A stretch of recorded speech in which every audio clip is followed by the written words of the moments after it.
We really have a very interesting panel because we start with Charles, who has a search fund, and he's been working diligently for, what, about 18 months or? 23. 23 months, so almost 2 years.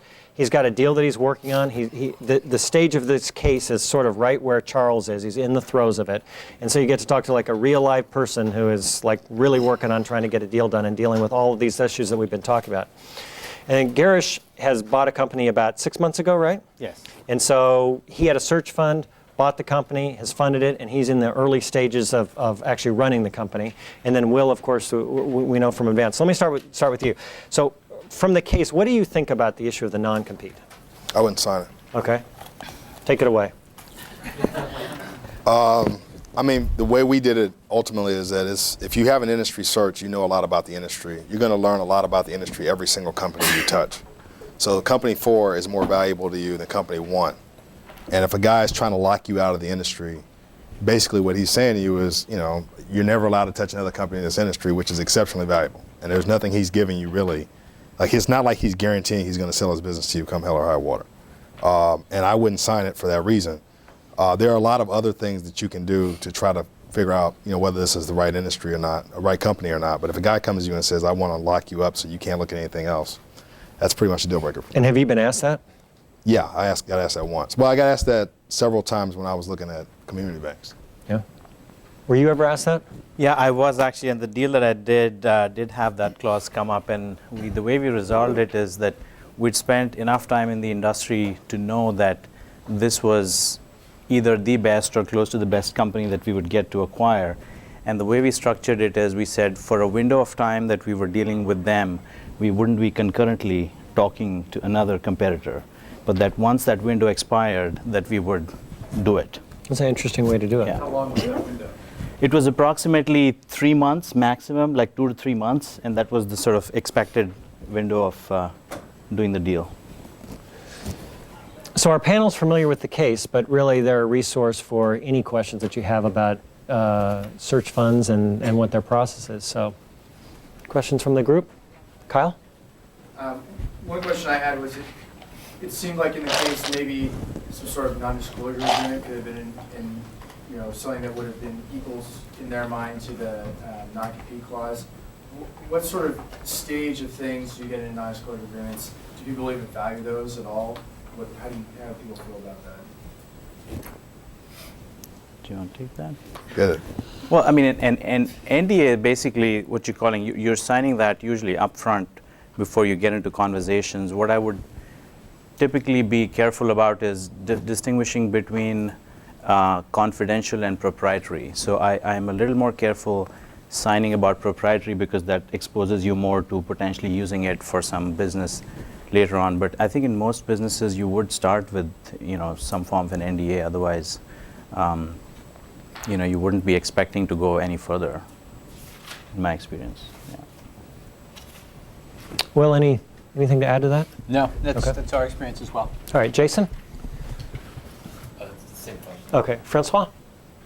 So how often does a deal get renegotiated down after an LOI based on diligence kind of findings, or is the seller anchor on that price? And it's kind of like it's a deal breaker if you try to negotiate down. I would say more often than not when there are negative due diligence findings that lead the investment group to want to renegotiate the price down, the deal blows up. It may come back over time if good relationships have been built, good rapport has been built, but I think it's hard for sellers to make that adjustment. It does happen, but in the majority of cases, I would say the deal does blow up. So does that mean that you're kind of does it go against basically what we were saying earlier, that you should gather as much information as possible early in the process so you kind of get to a better price, as opposed to kind of bidding higher than what you're thinking and hoping that It all depends on who your investors are. So, I mean, a lot of this stuff is investor specific, so it depends on what your investors want. We changed the structure of this deal 3 times. So we never changed the price, but we did change the structure. So in the first iteration, he was taking relatively little seller debt. In the second iteration, he was taking 40%, like 60% of the deal on the backside. In the third iteration, and then there was a certain earnout that he was never going to hit, theoretically, unless we helped him a lot. And he had to work with us. And then the third iteration is somewhere in the middle because things change as we learn more about the diligence. I think the more that you can express the way you're thinking about valuation, I think it was Florian maybe who said this, in terms of a multiple and tie it to specific comparable data, the more degrees of freedom you have to try to put it back together if it turns out the EBITDA is less than you expected it to be. But those are still hard conversations. Robert? As speaker last week mentioned the situation where you go out to visit, it's a big decision, you go out and visit the potential target. He said he wouldn't leave without at least a set of financials. And obviously in the case it wasn't that way. Just in terms of your experience, you guys talk a little bit about asking for financials, the sensitive nature, the timing of that, and also when there's a perceived valuation gap in this situation, and perhaps maybe the best strategy. That's just kind of some. So I think in my experience, financials have been one of the easier things to get. I think the hardest thing to get is, things like the list of customers, access to the customers, because knowing the financials of a company, there's little, there's not that much proprietary. I mean, you do get to understand a little bit more, but not a whole lot. And some of the times, I guess most of the times, you're dealing with buyers who are not very sophisticated, and they see financials a little differently from an investor would. So part of it, in my mind, is a little bit about educating them that, this is the critical minimum required. And well, maybe you don't need to go to the third, fourth level of the financials. You could have them high level, and then, you could later on drill down. That's been my experience, yeah. Charles? I think part of it is a checklist. I think that when you get to a seller, you want to understand there are certain things you should just ask for as quickly as you can. We always just ask for financials up front. We want to know customer concentration up front. We want to know, and we want to know all of this before we get to an LOI. And there are people who flat out say, we're not sharing that with you. And we say, okay, and we move on to the next guy. Like it's very easy to know that that person's not ever going to really get to it. You can spend 6 months trying to convince a guy to give you their financials, and he says he's got $2 million worth of EBITDA, and he's got $120,000 worth of EBITDA. Yeah, and I think one of the things that I usually say with the sellers is, look, I'm going to try and make an objective decision based on the information that you share with me. Where you do not share information, I am going to be taking a less aggressive position than you would, because you know your business better. I will be more cautious. So the more information you give me, the closer I will get to what you might think is in your mind from a valuation perspective. It usually helps. I think along those lines, I found that one of the ways to tease out a little bit more information is to point out to the seller that by holding back information prior to a handshake or a valuation, they're really putting themselves to a certain extent at risk. They're actually better off telling you all of the crud that's out there and then negotiating the price, knowing then that you have no recourse, because you shook hands with them maybe in a competitive situation where you were worried about losing the deal, and there's nothing bad that could be revealed after that. If instead the seller holds that back and the handshake happens, he still or she still has to run the risk of, well, when I finally tell them about X or finally tell them about the customer concentration, like what you were saying, I wonder what's going to happen. And that gives you an opportunity, perhaps, to come back and renegotiate the deal. Drew.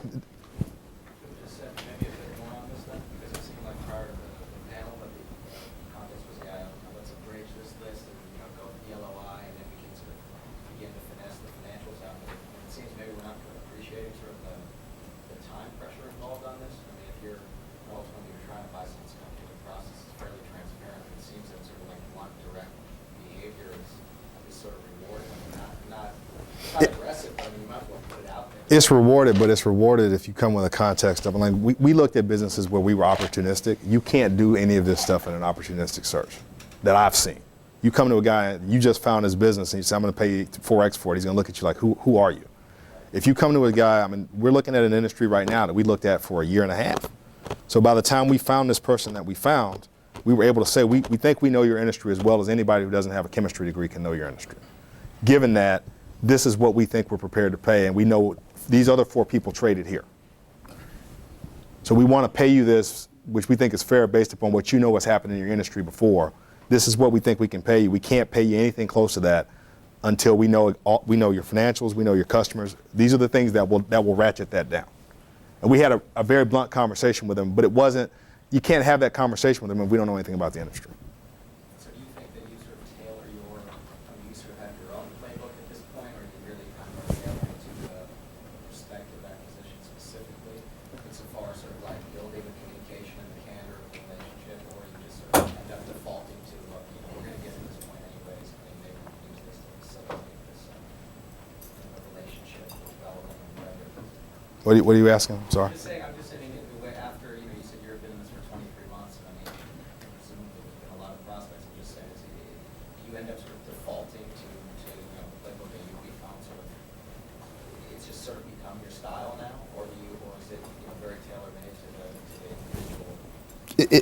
It's sort of tailored to the individual. I mean, I don't have much time, but I mean, part of it was that this person we're trying to purchase, we were told by our river guide that you have to purchase this company.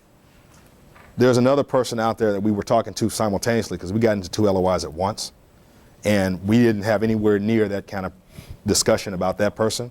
So, we didn't have anywhere near the sort of negotiation with these guys that we had with the people that we thought were the more attractive target. Drew, for what it's worth, I'm a proponent in the situation of the case of a dramatically streamlined list. I think maybe close to what Francois was proposing. I think, at that stage, you want to focus on the key items that are going to allow you to check the boxes on the criteria that you're after. And you're trying to give something that is digestible and doable to that accountant, and to build some rapport and determine then what your next step is. So I think that the style of communication is sort of what fits you personally, but also customized for the situation with a general preference for direct communication and building sort of trust around that early on.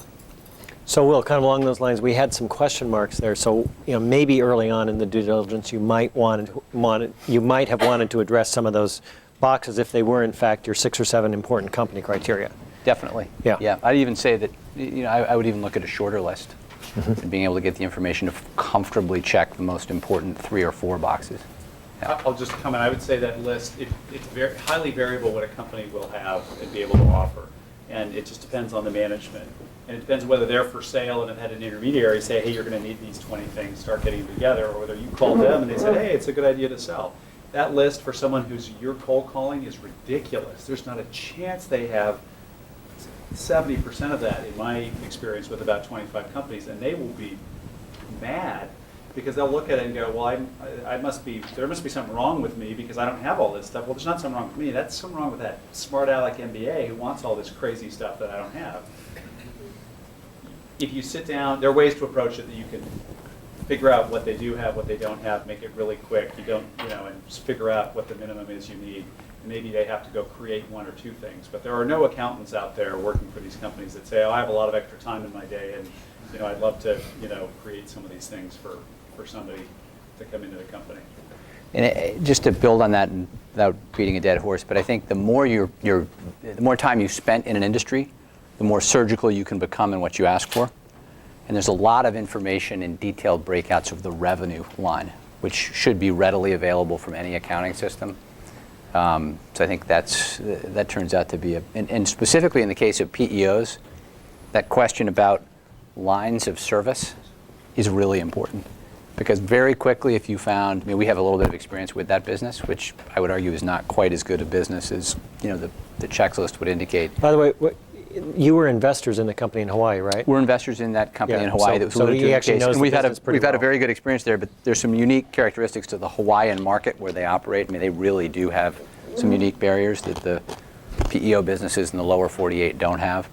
But the percentage of your business that's workers' comp related and how much of the risk you're assuming, there's some questions that would come out of a basic breakout by business line that would come. How would you rate those check boxes on the left? Well, I think that the business is weak in high barriers to entry, stickiness of revenue. It's weaker than a full check in stickiness of revenue. I think the capital intensity depends on how much how much workers' comp experience, exposure they have, and how much of the risk they themselves are holding. So that it could either be very low or very high capital intensity. Yeah. Not that you would know that from a case, but by the way, Right. here's just an example of how somebody could help you navigate something. I would add that, just on the industry thing, for example, I spent a bunch of time on POs and I didn't eventually close something. You get to know certain things that you can filter out deals without even talking. Like, I would never do a deal in Florida or Texas. So that's out, and this reduces the set so much. So it can be a lot more efficient, yeah.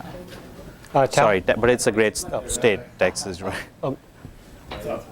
It seems like there is a steep learning curve in the process of search, and I've heard mixed opinions about it. Would you recommend going into a negotiation situation specifically for the learning value of it, and like immediately, like 3 months into the search, just in an industry you kind of like, just negotiate something to see what it's like?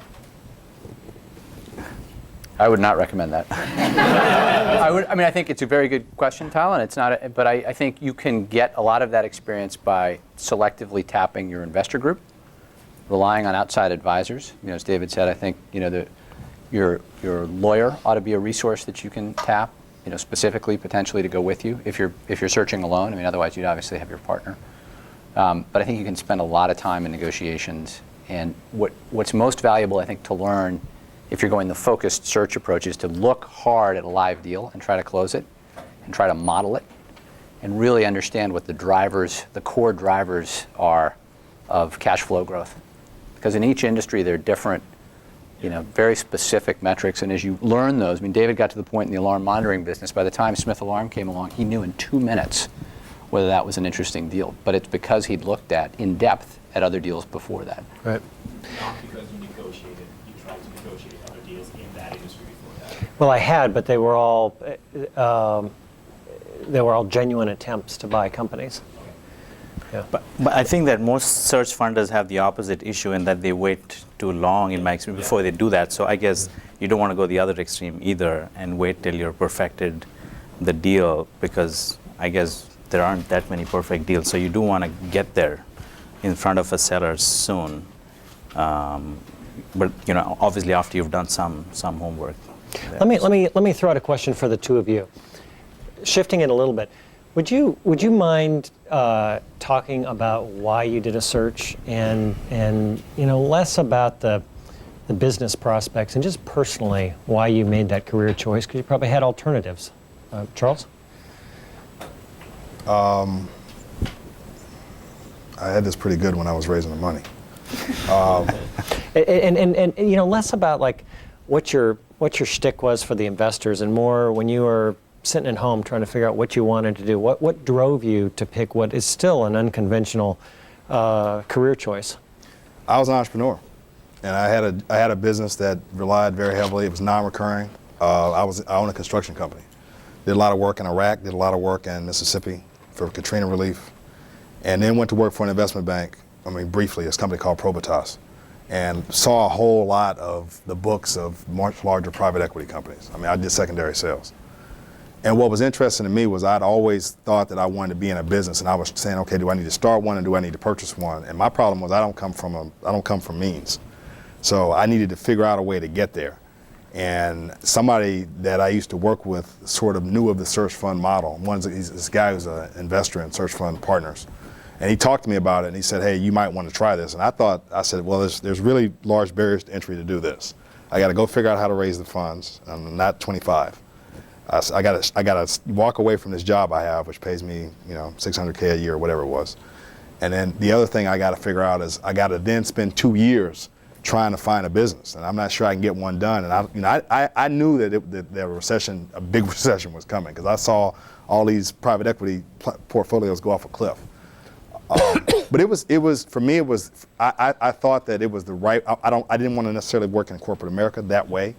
I didn't think that I got anything out of my GSB experience really until I started doing this. I met a lot of people. I'm class of '99, and I met a ton of people that I had not met before in 10 years, and they've been all very helpful to me. And then the last thing was that I just gave me an opportunity to continue to be an entrepreneur, but to do it in a much smarter way than trying to go from 0 to 60. Good. Do you mind sharing? Sure. So in my case, it was an indirect route. I actually wanted to start a company. I wanted to be an entrepreneur. and start from scratch. And after my third unsuccessful attempt at starting a company, I had this epiphany that maybe somebody else is good at this part of it, and maybe I could do the growing part. And then luckily for me, the industry that I had more experience in afforded itself. It was the recurring services sector, and it just afforded itself to a lot of private equity interest. And I was able to sort of come up with a thesis that I was able to connect with a few investors with it, and so I was actually at GSB Sloan, so I had relatively more experience, and therefore an opportunistic search didn't sort of appeal itself to me.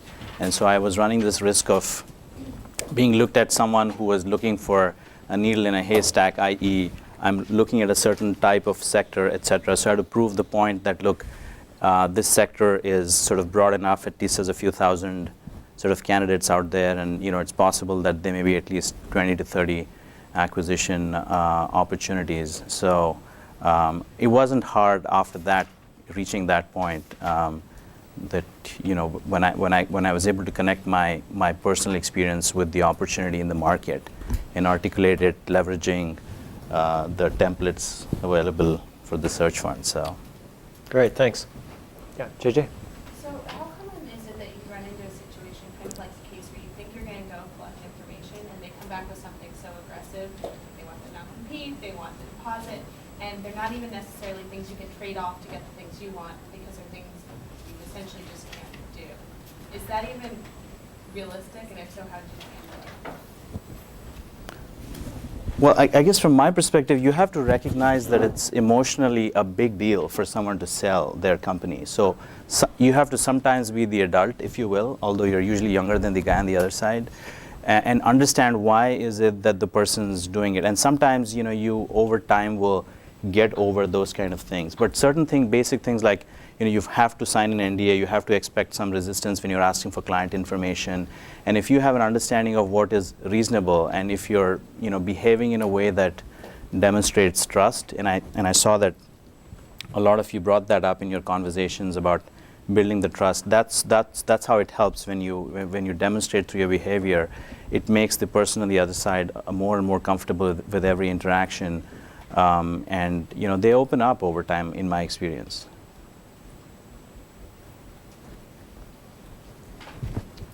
Sharik. So in your experience, how did you guys manage the transition of ownership? And could you walk us through that phase about, like, did you have him in a consulting role? Did you have him working as in technical role? Or like, how was the entire transition of leadership managed? And what things do you think you guys did well? What things do you have?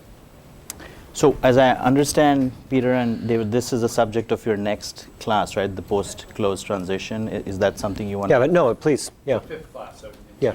Okay, so you're obviously ahead of your class. That's good news for you. I think from a transition perspective, this is one challenge about search funds, and I'm sure Charles will tell you this about it, that you're so consumed by the current that you have to somehow find a time to look ahead. And so, when you're sort of in the last few weeks of your transition, you have to start planning your first 100 days. And I think the first 100-day plan is extremely important, and obviously there's a lot of detail that goes into it. But for me, the thing that struck out the most important was, in most cases, you're buying a people business, and you've got to be able to make a connection with the people that you're going to take over and run the business with. And it's hard. I mean, there's nothing you can say in the first few meetings that will get you there, but having a very solid communication plan, in my experience, is probably the number one thing. So I think we did okay. I mean, I wouldn't know how to say for myself, but we didn't, whoever left us were people that we let go over the last 6 months. So we haven't had any natural attrition or any loss in productivity so far. And I think we communicate. When we bought the business, within about 24 hours of buying the business, we had a plan to speak with every single employee. And for that, every single employee, we knew at least 2 or 3 good things to say that we'd picked up from the folks that we were interacting with. And we spent a disproportionate amount of time on that. Did your seller stay?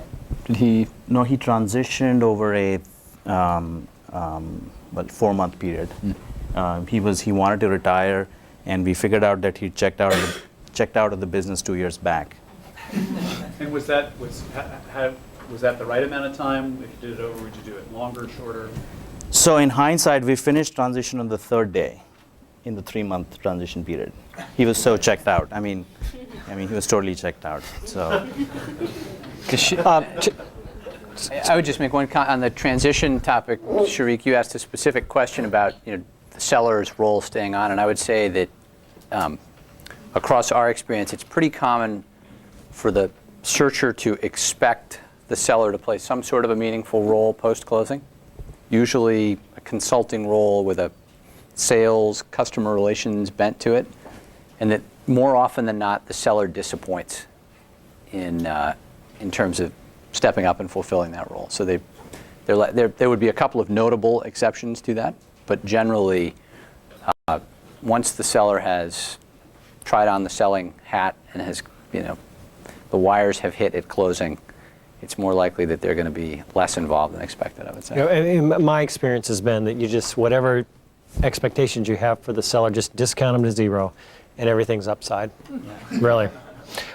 Charles, would you mind sharing with everyone your decision about partner versus not a partner, and sort of how that evolved? And then, Will, I'd be interested in your experience if there's any difference in outcomes with single searchers versus dual searchers. It was a great decision. It was a hard one.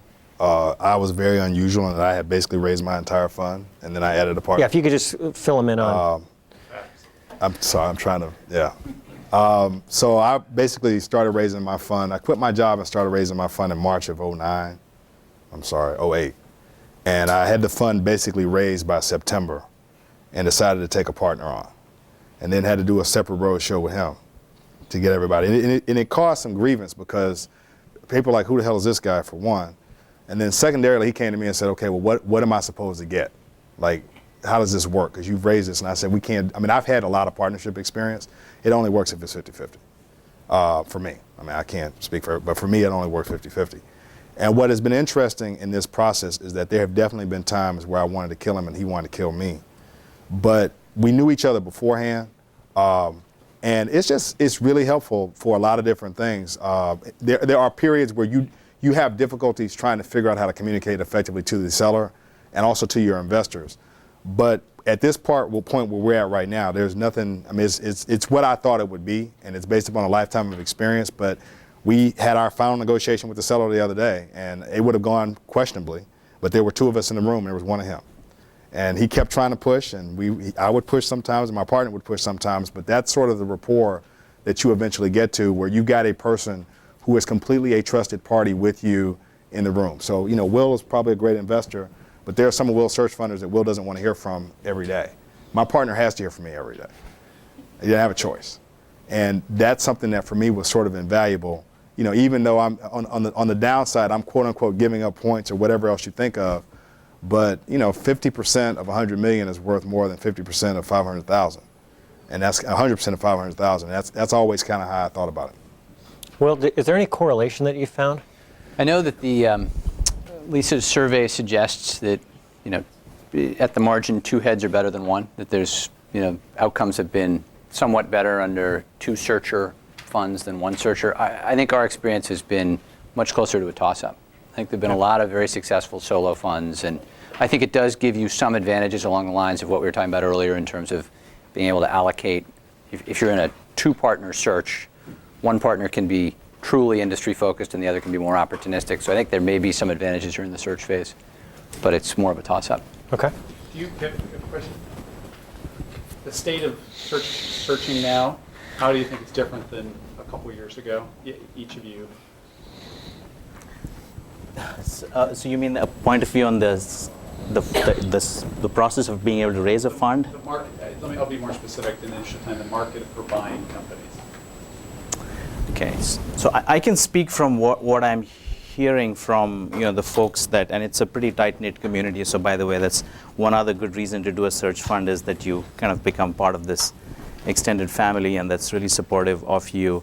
Is that there is some thaw, not a whole lot, but there's some thaw, because a lot of owners, 2008, they just, this completely froze, and I believe that they waited through 2009, and now they've figured out this new low has come into play, and they are coming out. So I think it's improved somewhat, although not like deals are falling, left, right, and center in your lap. So I would say that I would agree with Girish with what you're saying. I don't think that I've ever witnessed a period that's been as active in terms of search funds who have deals, companies under letter of intent and are pushing for a close in the fourth quarter of this year. I'll bet there are 6 or 7 of them.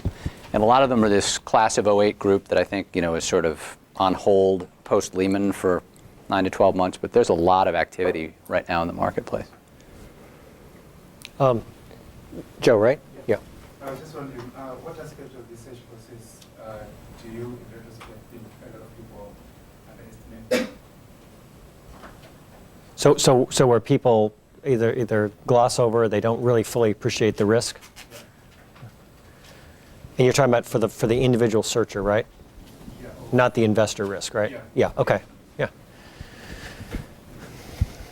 it's a telesales job more than you think it is. It's a what? It's a telesales job more than you think it is. Well, firstly, it's a sales job more than a private equity job, because you're trying to sell yourself to the person on the other side, and there is a lot of in the weeds that you have to do, like get lists, and so I think that in my experience I may have underestimated the the amount of that kind of sales, and particularly telesales, that I landed up doing. But on the hindsight, I feel like I can pick up the phone a lot more easily and talk to strangers, and I think that that's definitely a useful skill.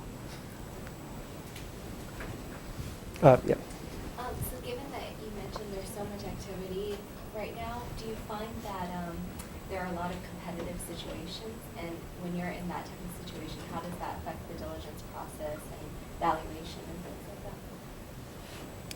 that? I would say that I'm trying to think. I can think of one situation, maybe 2, where 2 search funds were actually looking at the same deal. So I think the point is, transactions of this size, it's just the universe is enormous. So I think it's, even if they're focused in the same industry, it's low probability that they're actually going to focus on the same transaction at the same time. Where it hits you is on the funding side. So the thing is that what these guys aren't necessarily saying is that there's been a lot of gaps lately where people have found a deal, they've done all this work, and then you say, I need a check. And your investors look at you like, you need $6 million, we can give you $4 million. And then you have a massive competition, because everybody then immediately goes to the exact same people. And it's right now, it depends on who you talk to or how good you are at networking. It's a buyer's market from a capital standpoint.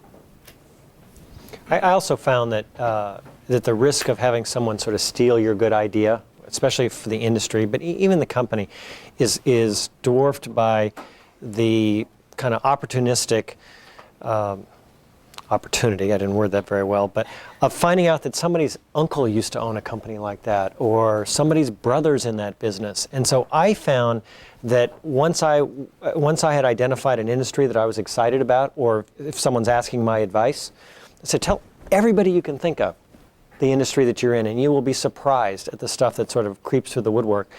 At the same time, I would say you'd be surprised how many people are so proprietary about their ideas that they really close out their opportunities for more information. Peter, and this will be the last question. On that note, we've heard so much about the importance of industry. I'd be curious or interested to hear explicitly what industry you brought in, or what you're hoping to buy in, and what, other than maybe above and beyond model criteria, really attracted you to that industry. Go get it, you bought one. So I started looking at recurring business process outsourcing companies, so companies that would do back-end transaction processing for insurance, healthcare, those kind of companies, and I gradually transitioned to what's called a software as a service, which is similar, but it's more use of technology as an underpinning. background, and then in the whole process of search, I got to know of a business which was online compliance training, which is again related but not exactly the same. So in my experience, it kind of helps to go with a sense of purpose in a certain direction, and you will make some course corrections. Did that sort of get you? Yeah. All right. Thank you guys very much. That was terrific.